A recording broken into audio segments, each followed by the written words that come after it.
বাংলায় চীনা ভাষা শিখুন। এই আগে আমরা কিছু মশলার চীনা ভাষা শিখেছি। আজকে আমরা আরও কিছু শিখব। পেঁয়াজ, 洋葱, পেঁয়াজ, 洋葱。leek, 大葱 leek, 大葱。রসুন, 蒜 রসুন, 蒜。এটি চীনের বিশেষ মশলা, 四川 pepper 花椒，四川 pepper 花椒。তারামরি, 八角 তারামরি, 八角。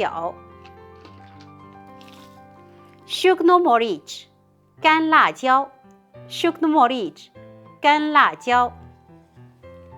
ধনেপাতা, 香菜 ধনেপাতা, 香菜。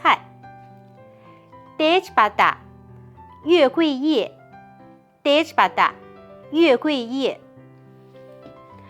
আজকে মশলাগুলো শব্দ শিখেছেন তো? আর কি কি শিখতে চান জানাবেন এবং সঙ্গে থাকবেন।